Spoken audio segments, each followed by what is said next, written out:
išvalytas švaru. Žiūrėjau, dar vienas niekur nereklamuojamas vieno aukšto namas.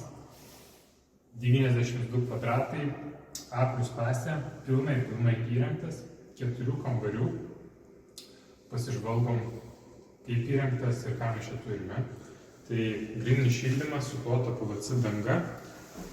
Po kairę pusę yra katilinės sandėliukas, skalbyklė, džiovyklė, dujinis katilas, rekuperatoriaus valdymas, rekuperatoriaus dėžė. Tuo pačiu ši patalpa atlieka ir svečių tualeto funkciją. Keliaujam toliau. Miegamasis. Miegamų dydžiai apie 12-15 kvadratų. 12 yra vaikų svečių, o 15 yra tėvų pagrindinis miegamasis. Kiekvienoje patalpoje sudėti termostatai. Tai pavyzdžiui, norite svetainę turėti 24 laipsnius, o miegamajame 19-20, galėsite reguliuotis. Dar vienas miegamasis.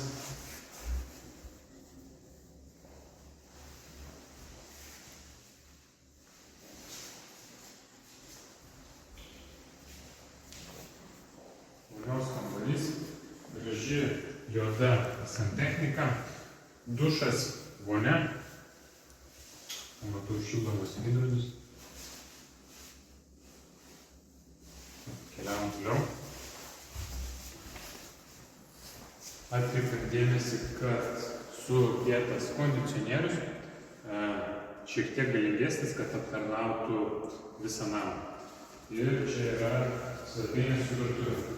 Svetainės zona L raidė, televizorius, valgomas stalas, o šitoje vietoje sofa lovo kampas. Išėjimas į terasą, pietinė vakarinė saulės. Terasa, lyginant su kitais namais, yra gana privati. Pažįstu kaimynus, jau tokie kaimynai visi. Ir dar nieko neparodžiau.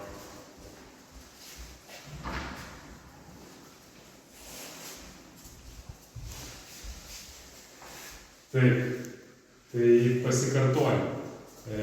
92 kvadratai, A+ klasė, kaip matote, pilnai įrengtas, niekur nerasite, todėl sekite KMT paskyrą, nes tik joje patys pirmi pamatysite tokius namus, kur nieko daugiau nematote. Tai skambinkite.